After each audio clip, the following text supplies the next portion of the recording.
Cuán importante es hablar de movilidad sostenible, del uso, por ejemplo, de medios de transporte que no contaminen. Esto para cuidar nuestro medio ambiente. Vamos a conversarlo aquí en nuestro bloque Ciudades con Futuro. Está con nosotros Nérida Aucahuasi. Ella es directora ejecutiva de Promovilidad del Ministerio de Transportes y Comunicaciones. Soy Jorge Rodríguez, estoy acompañando a quien siempre en casa. Nérida, bienvenida. ¿Cómo estás? Muchas gracias, Jorge. Bien, gracias. Un cordial saludo de nuestro ministro Raúl Pérez Reyes y el viceministro Ismael Suta. Y precisamente hemos visto al ministro de Transportes, Raúl Pérez Reyes, en una presentación muy importante que tiene que ver con este tema sobre automóviles eléctricos, ¿no? Es una ola internacional que se nos viene con fuerza también. Así es, esto en el marco de que como planeta necesitamos pues contribuir a la reducción de gases de efecto invernadero, ya que estos gases de efecto invernadero que son provenientes de diversos sectores, uno de ellos el transporte, tienen mucho que ver con el cambio climático. Claro. Y esto es algo que hay que prevenir. Claro, pero mientras esperamos que lleguen y se puedan masificar los autos eléctricos, hablemos de otras alternativas. Por ejemplo, cuando hablamos de movilidad sostenible, ¿qué alternativas podemos encontrar? Bueno, se me ocurre, por ejemplo, la bicicleta, ¿no? Que es un sistema de comunicación, para empezar, bastante sano, no contamina y permite también otro tipo de movilidad.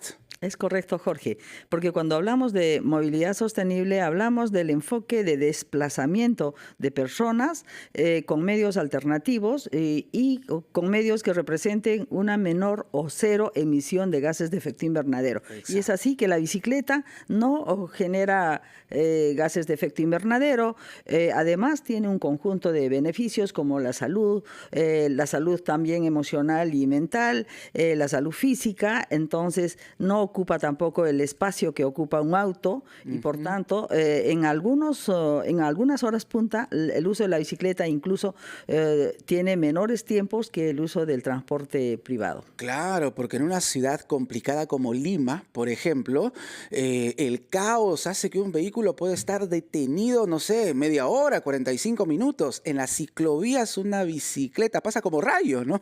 Yes. Entonces, pero ahora para eso necesitamos también, Nérida, ciclovías, infraestructura adecuada, que muchas ciudades del Perú todavía no la tienen.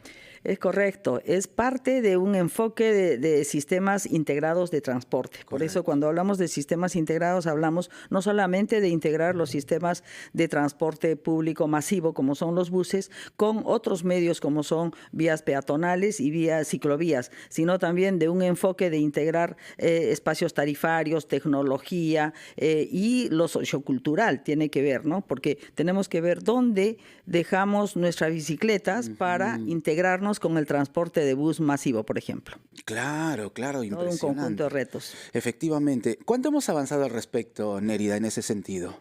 La verdad, todavía estamos incipientes, diríamos. En otros países como Chile, como Argentina, Colombia, han empezado hace bastante tiempo. Pero tal vez nosotros como país sí hemos empezado hace tiempo. Por ejemplo, en los 70s había los Ícarus, que era a través de un corredor exclusivo, que era la vía expresa hoy llamada Paseo de la República, que lo impulsó un alcalde visionario en su momento, ¿no? Al que en esos ratos no le creían mucho, no le daban mucho crédito, pero luego se convirtió en la solución sostenible para el transporte masivo. A donde tenemos que nosotros tender y orientar nuestros esfuerzos es al transporte masivo de personas. Eso es el objetivo.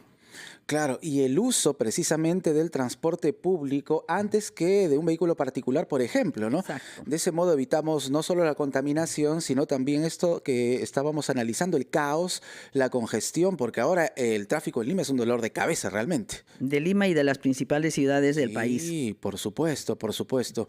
Ahora, ¿cómo mejoramos el transporte público, no? Porque aquí tenemos una carencia, por ejemplo, de un ordenamiento, ¿no? En cuanto a paraderos, horarios. En otros países el transporte público para solamente en horarios determinados, por ejemplo, ¿no? ¿Podríamos partir por ahí?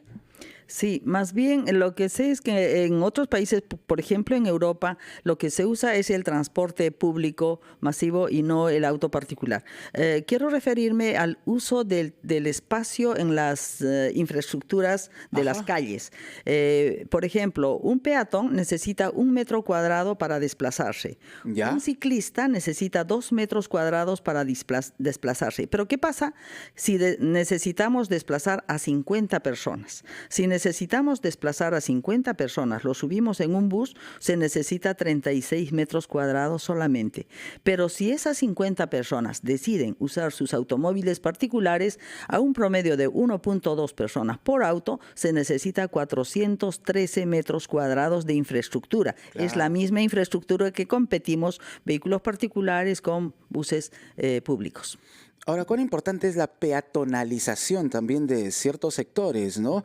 Con el fin de darle al ciudadano esa posibilidad de caminar sin oír, bueno, la bocina, sin estar con todo el humo de los vehículos que contaminan, en fin. La peatonalización también es una medida aplicada en varios países con el fin de evitar esto que estamos hablando. Definitivamente es una ruta y el Plan Nacional, la Política Nacional de Transporte Urbano, aprobada por el Ministerio de Transportes y Comunicaciones el 2019, lo establece. Prevé que en el enfoque de desarrollo sostenible, de desarrollo del transporte y movilidad sostenible, hay que impulsar tanto la caminata como el uso de las bicicletas. ¿Por qué? Porque estos dos medios te permiten llegar del punto A al punto B, a tu destino, es decir, en condiciones saludables, de menor tiempo inclusive, como habíamos estado comentando, y no solo ello, sino que cero emisión de gases de efecto invernadero, con lo cual se contribuye a prevenir o a mitigar los efectos del cambio climático. Claro, y para finalizar, Nérida, aquí se necesita un trabajo articulado, ¿no? Hablamos del Ministerio de Transportes y Comunicaciones, pero pienso también, por ejemplo, en las municipalidades,